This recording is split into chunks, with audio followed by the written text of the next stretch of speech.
Hey, White Sox fans. Oh, man, this is a fun post-game podcast. This is a fun post-game and pre-game podcast to do because that's what it turns out being. It was already going to be one. The fact that the game ended just before midnight means it really is a post-game and a pre-game podcast. No theme music tonight. We're just trying to do this quick and dirty so we can get as much stuff out to you as possible. We got Billick working the recap, Darren Brown hitting the six-pack, Crystal O'Keefe doing our little social notebook. So we got triple coverage coming, which I'll get to posting on site as soon as I'm done talking with my post-game, pre-game podcast guest. This post-game podcast number 7 after a victorious ALDS Game 3. White Sox are alive. It's Adrian Serrano joining once again. Thank you for staying up late. I think we already commented that you're pretty much going to finish this podcast and head to the park for Game 4. Yeah, exactly. I got my changed over to some chamomile lavender here to settle down and stop the hype, and I can get some sleep tonight. All right. Yeah. If you bring if you leave early enough, you can bring your bedroll and probably sleep in the bullpen next to Liam Hendricks, who probably isn't leaving. He was pretty fired up. I was gonna tweet that out. I was like, you guys that are out there might as well just like sleep in your seats. See you tomorrow. Those of us back when I was up there, it would have been a long enough trek back. It would have been very, very tempting to just sort of find a place to crawl and then crack it open the next day. All right. Well, we had what ended up being 11-6. Man, that was a ridiculous game. Yeah. For a time there, it seemed like all was lost. Early on, the Houston had taken the Sox seemingly a great punch between Dylan Cease's great first inning and a little bit of offensive punch, came back and took a lead. The dugout, frankly, it looked as it should. It looked dead. You didn't see a lot of life. Not that you're supposed to see rah-rah under these circumstances, but it looked a little imposing. Yeah. I don't think it was the negative White Sox fan and us saying, uh-oh. No, you didn't see like the guys lined up on the, the rail like you would tend to see in a postseason game or an important game that matters. The crowd was definitely like rocking early, excited to be there. Got down 4 runs, and then the crowd was kind of taken out of it for a minute, kind of brought back a bit by Grandal's homer. They're like, all right. And then Leury's 3-run homer just kind of like, all right, this is meant to be now. There's no way we're not winning this. Leury's hitting, absolute missile center field home runs. Like, this is going to happen. I don't know how, but it's going to happen. And it was a crazy game, but the crowd got back in it at that point. I don't think they ever really settled down from that point on. I think it's something I had written, and I want to make a correction. I had said that Luis Robert was going to hit something into the shrubbery or maybe the deck. I really meant to type Leury García. Way to go. They both start with an L. It's easy to exactly. I got crossed up. Just a couple highlights before we maybe center on a few of the many heroes of this game. The third and fourth inning were the key offensive outputs for the White Sox. 17 guys made it to the plate, scored 8 runs, 2 homers. Those were the first 2 extra base hits of the same. And it looked like it might be the only extra base hits of the series until that 8th inning rally as well. The White Sox now have 4 extra base hits. They were 4 for 8 with runners in scoring position. It was just really the offensive breakthrough they needed in the third and the fourth. 16 hits in the game, a White Sox record, 16 strikeouts by the pitchers. I don't think a White Sox record, but some nice symmetry. Tim Anderson continues to carry this team. Now 5 of 6 3-hit games in his postseason career. His 16 hits in the first 6 in any 6-game stretch. Forget first 6 games. Any 6-game stretch, his 16 hits, most in baseball history. That is not nothing. Extremely impressive. Oh, and I'm just going to correct myself. The 16 Ks actually is a White Sox record, which is interesting given some of the pitching prowess that they've had in the past in their very scant postseason appearances in the past. And Leury García, we will start talking about him first. Adrian, you already referred to his hit probably being the real difference maker in this game. 436 feet to center field, the longest home run he has hit in his life. And you were expecting it. You probably called it. I didn't call it. I thought he had a chance. I thought like, all right, this is like Dusty Baker understands just like we do watching, like this is an important moment. Like if they can stop it here, they feel good going forward. But like, there's like, all right, there's some momentum building. Like I'm going to, you don't often see somebody pull the pitcher, with 2-0, yes, like right in the middle of an at bat. I don't know if it happened. I sent out a tweet. Nobody ever got back to me, but we got to find out if there's ever been a Garcia that's been replaced by a Garcia to face a Garcia. So like, it's like a triple Garcia moment in the playoffs. If there was not a Trace Garcia's outfield as the White Sox had a few years ago, Yeah. I'm fairly certain that succession of Garcias has not happened. Yeah. Maybe a Garcia, of course, a Garcia facing a Garcia. But yeah, no, and he absolutely, like, he was all over that pitch. I don't know what came over him, but like, that was, just under his hardest hit ball of his career. Like, he absolutely tattooed that ball. Yeah, no, it was great to see. And it's like, once you got those guys, it felt a little more like the 2021 White Sox. Like, once you have a guy that you're not expecting perform. Yeah. My takeaway, one of the notes I had from today was that, 16 hits, 11 runs, only 1 hit and 1 RBI from Jose Abreu. Like, Yeah. It's kind of nice to see them score double digits without Jose Abreu having a 3 or 4 RBI game, Right. because we know he could do that, but like, they need other people to go. It's nice to see, Eloy didn't have a great game, but he had a decent game. It looked like he felt his confidence coming back. It's like, okay, I can do this, Yeah. Faced Javier at the end there, and he was just nasty for the Astros. He was just mowing people down. But I felt like a lot of the guys that have kind of had a little bit of struggle, Sheets had a decent day with 2 singles. Robert only got on base twice. Yeah, really. Come on, Luis, step it up. Even Cesar Hernandez, this is the first time, this is the lineup I kind of expected in game 1. I expected Leury in right field and Cesar at second. I know people were kind of down on Leury after that, like, right field, Michael Brantley thing in Houston, but like, historically, if you look at the numbers, like, Leury has been much better defensively in right field than he has been at second base in his career. So like, it made sense that that's what they were going to go with, and it kind of switched on us. Well, and the best thing that happened for Leury is, even though he and certainly Engel do funny things with splits, you knew a traditional manager like Tony was going to run him out there right field against a right-hander. So you knew he was going to get a chance to redeem himself in this game. I know there were some people pushing back saying we need Engel in there or whatever, but the truth is, he's the longest tenured guy. I mean, we've talked a lot about him, like, oh geez, he's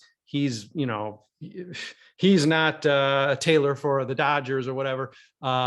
He's a replacement level guy, but he's the longest tenured White Sox. It's just wonderful to see him do what he did. Yeah. And encroaching on our post-game podcast. God bless her. She apparently has just finished a recap, or she's pausing her recap, and I'm sure it's going to be a delightful one. I can't wait to read it. It's Billick, who is doing our Game 3 coverage here. And perhaps you're the lucky charm. Maybe we got to squirrel you into coverage tomorrow, because what's going on, Di? Hey.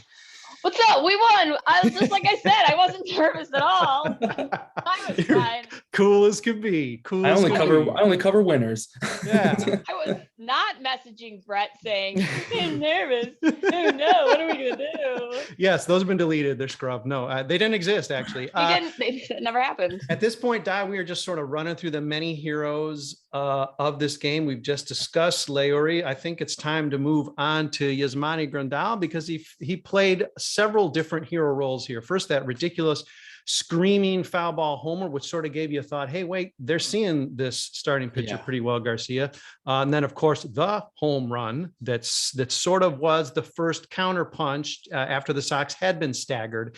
And then the absolutely bananas play, very reminiscent of AJ Przinsky, except I don't think Yasmani was actually doing anything really to sort of blatantly pull one over on anyone, which turns out to be a controversial play and getting Houston Astros fans up in arms, which I got to say, pretty nice to sit back and just chuckle about. You know what he said in his post-game interview? He said, I'm slow. I was just going. And you know what? He's, like Tony said, he didn't zig or zag. No one zigged. It was a straight line. It was, maybe he like shouldered it or something. Also, if he did, good heads up play by him. I'm very mad at AJ tonight. I have covered it in my game coverage, which I am finished with. And the audacity of him to call that out as if he knew, when he's the dirtiest bitch when it comes to any of that stuff. So here and now, I just want to say for all of us that it's no longer called AJing. It's now the Yaz. Ooh, Yeah, how like- about that? As long as it's not a dirty play, then it's an AJ. Yeah, and I think Yeah. it's pretty clear he did not make any kind of movement like that. Now, granted, he was in the grass, no doubt about it. He was in the grass. Here's another thing that people aren't really paying attention as we see the multiple replays. Gurriel, he could have adjusted his throw.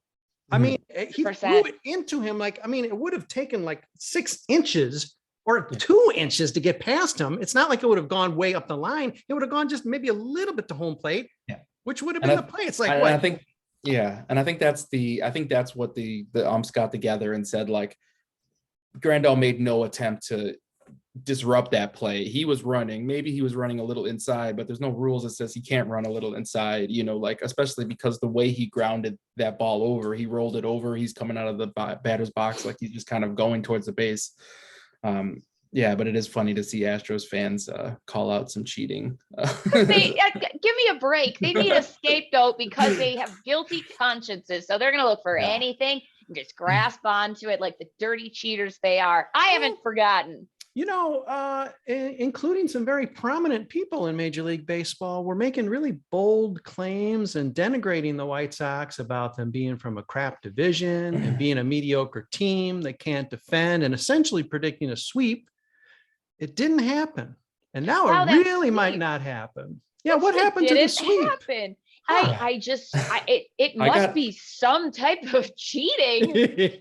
Oh wait, no, wait. That's the Astros. That is the sorry, Astros. I got confused. Right. That's how I would have been very surprised if this White Sox team, just with all the talent, got swept. Like, I wouldn't have been surprised for them to lose to this team just because the amount of postseason experience between the two teams is so wide. But like, I would have been surprised to see them get swept. So like, it's not surprising me that it's at least going 4.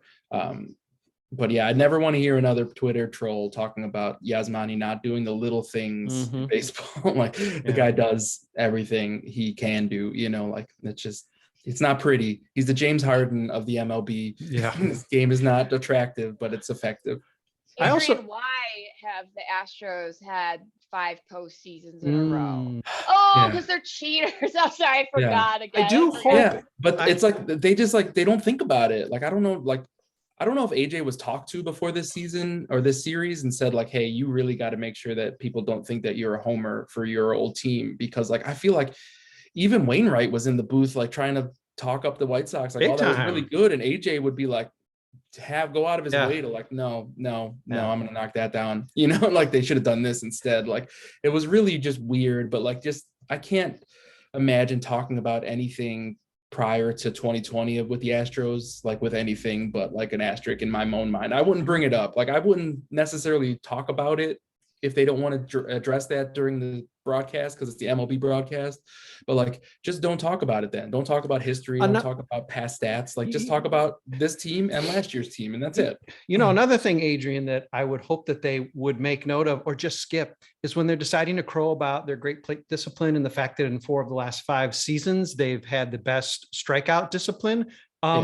That directly has to do with the fact that the trash cans were banged. You don't have to say, well, they must suck at it. You don't have to say, man, they've been great. I mean, you can even talk about the playoffs to Dai's point. I mean, okay, they still made the playoffs, obviously with a lot of aid. That thing is directly affected by the trash. That is the scandal. But instead it's like, 4 out of 5 years, man, they're darn good with plate discipline.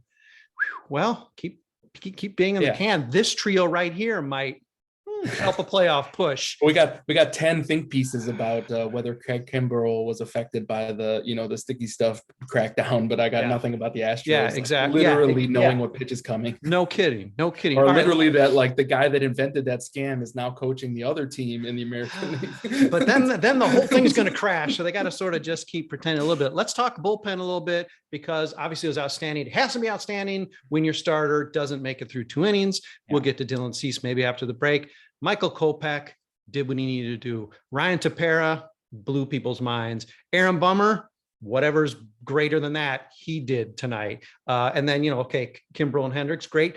But those 3 guys, holy cow, they really won this game for the White Sox. I got 4 guys that I'm like, I can't really, like, I got to take some time and think about like who had the most dominant. The one that jumps to mind is Bummer, just because like 5 Ks for Bummer, like he's not a strikeout pitcher. Like he is a ground ball guy. And like they gave him the contract when he was pitching really well. And he was averaging like, maybe like 8 or 9 Ks, per 9. Like now he's up to like, 11, 12. Like that's a big add to his game. If he can have that heavy sinker and be throwing that slider that slides 2 feet to the left, like that is a really, really nasty guy coming out of the bullpen. But yeah, everybody in the bullpen was great. I mean, 16 strikeouts is a record, but the starter only had 2, so 14 from the bullpen. As long as, like our bullpen stepped up, so I'm not going to be mad at Dylan Cease. The thing that shocked me the most was Tepera, because I always tell my dad, I text my dad little Russian flags when Tepera or Kimbrel are up because I think that they're a sleeper cell for the Cubs. I send like little Russian dolls, and it's like it's our joke. But Kimbrel has been much better than Tepera. I know that Tepera has come in and pitch some okay, but every time I see him, like my butthole clenches up. I'm like, this is the end. We're gonna lose. And do I think he's a sleeper cell? Of course not. It's ludicrous. You wouldn't sabotage your own record. But regardless, I had no trust in Tepera at all. I think he was the one that I trusted the least, and he came in and killed it. I was shocked. That was a preface to Bummer, who sometimes has it and sometimes doesn't, and it was just flawless. I was screaming. It was so sick, man. Yeah, he came in. It was like Kopech pitched pretty decently. Like he did give up the homer and a little bit, but like he pitched 2 1/3, I think, and almost just under 50 pitches, like, and 2 innings for Tepera was like 23. Like it was like he was efficient and just like, no, you weren't hitting this. I decided you're not hitting this, and you're not. Yeah. This is how I accidentally got an MVP vote last year. I think Kopech gets he gets some heroism medals for what he did bailing out the team. In terms of WPA, he was in the negatives. The 2 pitchers that stood out, at least in terms of win probability added, Tepera with 97, Bummer with 85. And those 2 guys, the 3 2/3 innings, they put together 7 strikeouts, no hits, no walks. I mean, that's the key. They shut this team with great plate discipline, really tough bats. They got dangerous bats everywhere, shut them completely down. And who exactly would have thunk that? It's got to make Dusty and the Astros now put them a bit on their heels and say, okay, now hold on. Those guys weren't even the guys, and they kicked our ass. 100%. This is the first time I've seen like the bullpen seem to like make an adjustment to what the Astros were trying to do. Like we played the first 2 games and the Astros were clearly like, we're not going to swing. We know you guys are going to try to throw really like sharp breaking stuff that's out of the zone and never comes close. We know you're going to try to like throw fastballs way out, and we're just not going to eat at that. But like, Tepera and Bummer coming right at them, like, they had to change their approach. They brought it to them rather than waiting for the Astros to bring it, So I think it was a more effective game plan. Okay, let's take a quick break, come right back, talk about a couple other figures from this game, and then preview a little bit about tomorrow, maybe talk a little blackout. We'll do that in the second half of our program, which will begin in just seconds, once Di returns from running back from the other room. Okay, well, we are back. It is part 2 of Postgame podcast number 7. We are celebrating the White Sox victory 11-6, game 3 of the ALDS, ensuring a game. Oh, well, according to Adrian, his alarm clock's ringing already because it's mere minutes for him. He's about to hop on the L or get in his car and head down there because he is there for us in game 4. Tyrone Palmer is going to be there, Celeste Rodonio, and probably a number of other people, but those are the ones I know offhand. Let's talk about someone that we have not often lauded as a hero for the White Sox, and we're not sure we'd exactly call him a hero, but here's the name I'm going to throw out at you. Tony Larussa. I knew you were going to say it. I'll give Tony his credit today. Yeah, I will give Tony his credit today, mostly just for finally letting Michael Kopech pitch. Just the crazy part about the fact that like such a low bar. Michael Kopech had a decent game. He had some rough start, but like you realize like, well, this is his first postseason appearance. Like, well, like it's in my mind, it's like, oh, I have to stop and think about that because this is the third game, and there's no way in my mind that Michael Kopech has not appeared until the third game of this 5-game series. But here we are. Luckily, he stayed under 50 pitches, so I imagine that he's still available, for at least an inning tomorrow, or at least a couple batters, if he has to go. But yeah, no, I can't imagine. But yeah, no, Tony did everything right today. Like I said, this is this lineup I expected from game one. Like, so I'm like, all right, now I see it. Now I see the plan. And obviously, it isn't. Yeah, go ahead, Di. I think that Kopech calmed everything down, so he definitely deserves that credit. He did great. He did his job. He didn't do it perfectly, but I mean, like, give me a break. He was good. He did the job. The only thing that I thought of, just because I was really nervous when the game started, was like, oh, Cesar Hernandez. And that's all. I mean, everything else seemed like Tony knew what he was doing. And you know what? He yanked Cease at the exact right time. He pulled Kopech at the right time. Everything was just clicking today. Yeah, and it helps when the guys you're calling on come through. I mean, obviously, we know the manager's just the guy. I don't know what he's driving the bus, whatever dumb metaphor I'm not going to be able to find here. But, he's going to get maybe even undue credit for the team just executing, right? So, I mean, obviously, we can't just say, well, he doesn't deserve credit, but then yell at him about games 1 and 2, of course. But, there's something to be said. He didn't get in the way. He didn't overmanage or he didn't make, say, a defensive change that's curious. There were people even speculating, well, maybe Adam Engel is hurt, which is why he didn't start today, perhaps, or why he had to leave the game in game 2. No, he was out there in the 9th inning. So that's not true. So, I mean, we want to try to find maybe excuses for why some of these things happened. Certainly the Tony La Russa apologists want to. And, maybe it just wasn't. Maybe he's right. It's been, 11 years. Maybe he's getting back into it too. And, but I think it's fair to tip a cap, even if it's in the category of staying out of the way. I think he did what he needed to do, and you got to put this one definitely in the win column for Tony. Yeah, I think the big part of what you said there was that the biggest thing is that just this was the first game that like Tony didn't do anything that was really crazy outside of what everybody would expect. Like we came in expecting Adam Engel to be a defensive replacement, which is what he was today. We expected, Leury played himself into a starting role. We expected, Gavin Sheets also played himself into a starting role at DH. Like, so this is the only thing that Tony really probably inserted himself in that was outside of the realm of normal, was just trying to that little get right moment for Kimbrel to get him back in the game and get some positive success. You kind of felt that. I thought he was going to continue after they got the extra runs, but I think Liam would have fought him. I really think Liam, like you saw Liam's face when like he had to stop warming up because you saw Kimber was going to come in, and I thought Liam was going to just like have a meltdown. He wanted to pitch so badly. But then he could have be in there. But then he could Here's the crowd. The crowd is absolutely bonkers, and Liam cannot pitch, and he's just feeling it. But if he had just sat down and let Kimbrel take the rest of the game, he could have started game 4, because that's the transition to the next thing we're talking about. That was my joke was like, if Liam doesn't get in here, he's pitching 3 innings tomorrow. Yeah. We're gonna skip talking maybe about Cease unless we end up with bonus time here. But let's talk about now because on the post game, they were talking about, oh man, the Sox are in great position now. Of course, momentum has shifted. The bats are out of cold storage. They actually can hit things that aren't singles, even though boy, the percentage is still like 98% singles.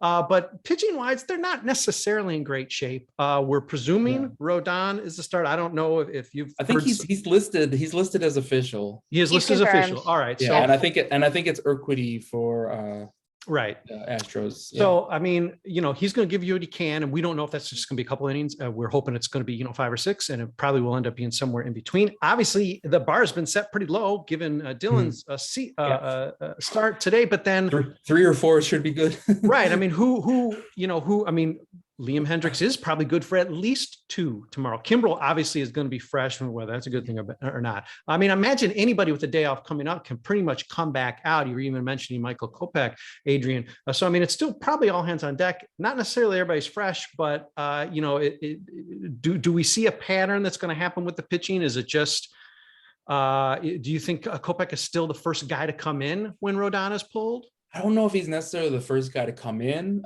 because he was the only guy that actually kind of worked a little bit, getting up towards 50 pitches. That's really the underscore of all of this, like, really great pitching by the bullpen, but Bummer, right around 20, 23 pitches, like the 25 for, some other guys like Tepera was like right around 25, like only 10 for Liam Hendricks. So these guys that came in, they were effective and they really didn't put a lot of pitches up. So like I expect everybody, but if anybody's got any like limit, maybe Kopech limited to 1 inning instead of multiple innings. But, like I expect the full bullpen array to be out there. And even, if they can get the win tomorrow, like I expect, maybe silver lining is that Dylan Cease is available, if they need somebody in that game 5, like, so like they have a day off and more arms available.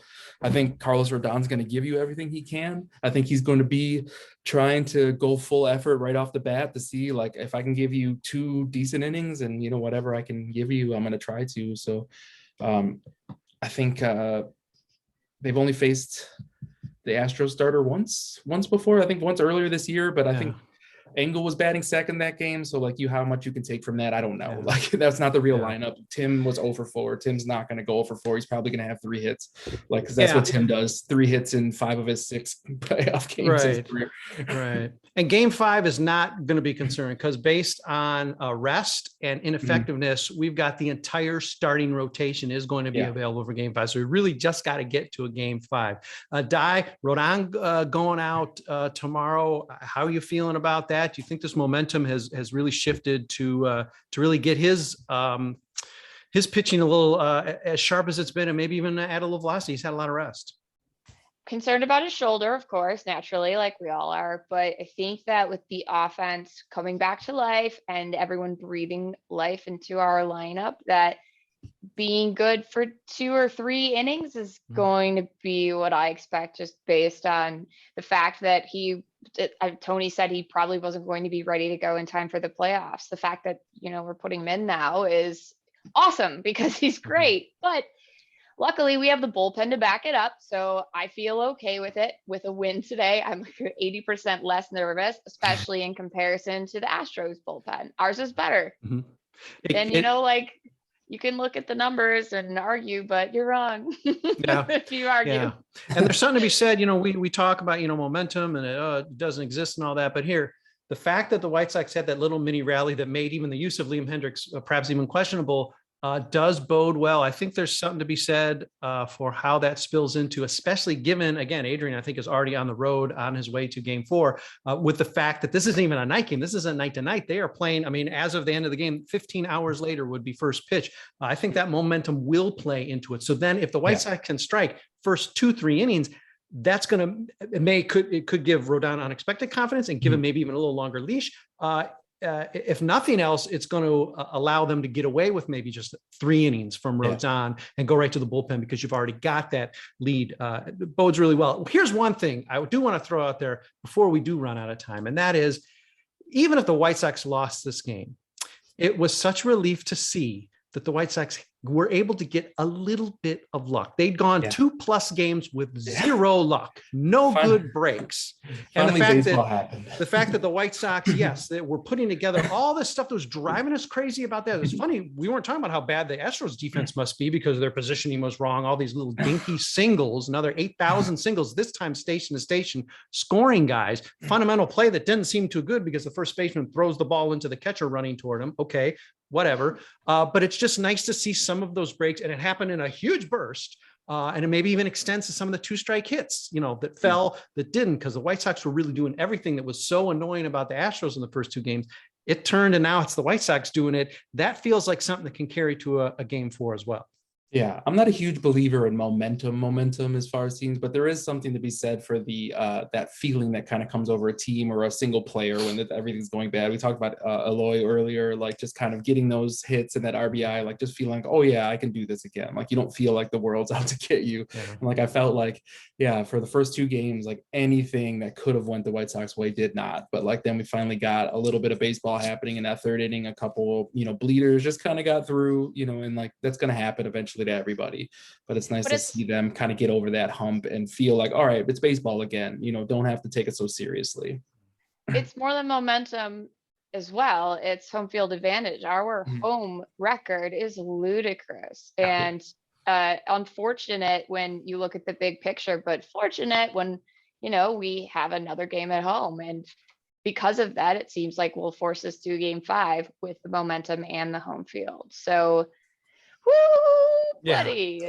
Oh, shocking that in this game, only one player didn't get on base of the regulars twice.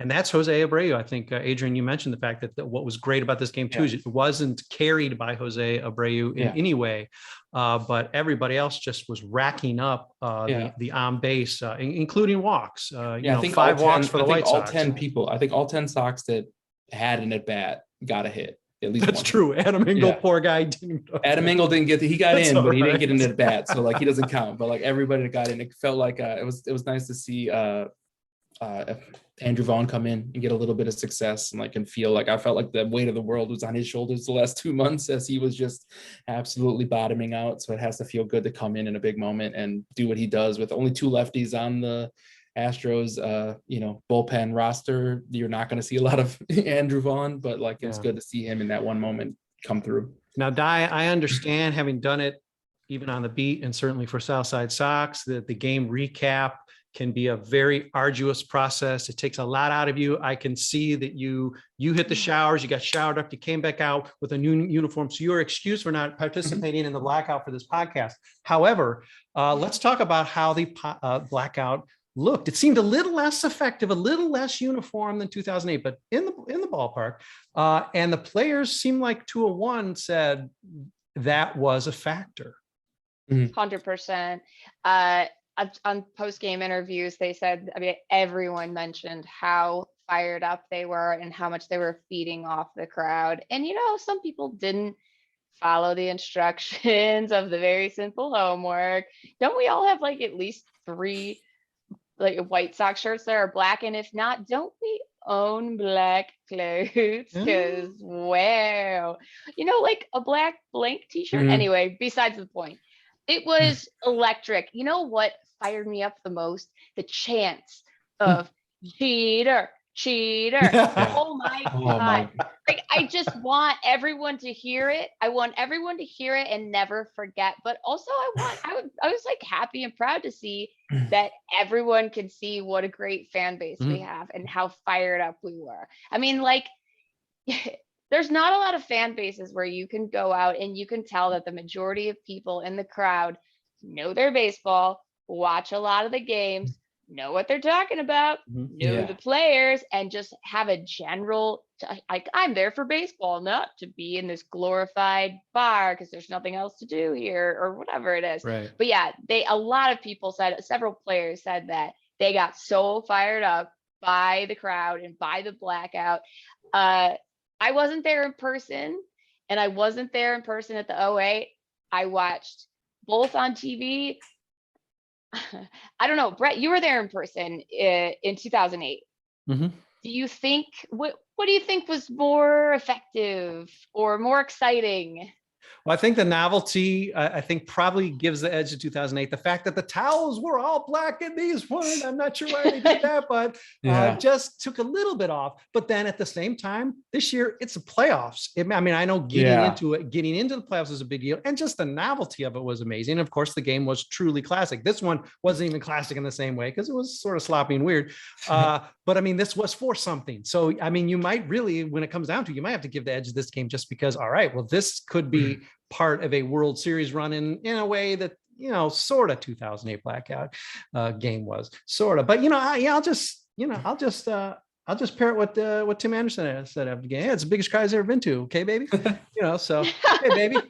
Yeah, hey, baby. I feel like the novelty of it in 2008 kind of got people to buy in a little more. I want to say, watching that game on TV, I remember the novelty. What do you mean? What do you mean about the novelty? What are you talking about? Now there's the blackout. Just because it hadn't happened before, so it felt like 99% of the crowd was in black. You would see the occasional white T-shirt from that game back then, but now the crowd was probably crazier and more energetic this time because we had 13 years to wait instead of 5 years since, or 3 years since a World Series, you know, when the blackout game happened. Like, you kind of had a winning team. Like, we haven't had a winning in a while. So like, this fan base is hungry. But like, yeah, I did feel like maybe it was like 90% of people were in black, and there was quite a few that weren't, or not trying, especially right behind home plate in the very expensive seats. It's like, come on, you can't give these guys, you got them free drinks and food, but you can't give them a black shirt to wear. Like, yeah, really. I didn't see that motherfucking M&M's jacket. Yeah, well, you know. I'm happy to see that every regular season game. I would, if I'm Jerry, I get that guy an all black M&M's jacket, like, cause he's there, he's paying for tickets. Like, you know, what's it to you? Like, just get in this really slick M&M's White Sox hybrid jacket, like, and he's gonna wear it probably, you know, at other games. They might be giving M&M's guys seats to Kane guy now. I don't know. But yeah, no. Back to what Di was saying earlier. Like, I was getting videos from people that were there, and like, each individual section had their own like chants going, just absolutely like attacking the Astros players. Like, Michael Brantley was absolutely getting it all day. Every time he was in the outfield, like, they were going like, and it wasn't like, hey, number whatever. Like, no, it's, hey, Michael Brantley. Personal. I know who you are. Here's your baseball card. My favorite chant came at the very end in the 9th inning. Sox in 5. Sox carried in on 5. throughout. Yep. We got Liam's on board with it too. He is. Sox in 5 in his post-game interview. Like, all right, that's it. Hashtag Sox in 5. Like, that's what we're doing. So all black tomorrow, Adrian. You know, I'm doing it. Yeah. Okay. I did it all day today. I wasn't there at the game in person, but I was all day, you know, in black today. So I'll be doing the same. You know, we won't have none of us will have time to change. So we're just gonna like, okay, yeah, this is what it is. It looks like I'm in my office right now, but this is just a backdrop. But I'm actually up on the, you know. That's nice. You did that HD thing. That's really cool. I think Liam. I think he heard his name. I think he's right around the corner. This is the new fundamental. This is the new fundamentals. Nice. Oh man, it really is warm up there. Wow, that's really sweet. I thought it'd be chilly by now, but yeah, that's one factor I think too between 2008 now. It was cold 2008 game, and somehow, even though this is 2 weeks later in the year, is not as cold. So I guess maybe that makes people feel a little froggy. Yeah, I'm going to wear my white because the sun might beat down on me. I don't know. We'll see what happens tomorrow for a day game, because it is just mere hours away. And of course, this is our dual post-game and pre-game, because the turnaround is quick. The fact that the game took 8,000 hours to finish only made it easier not to do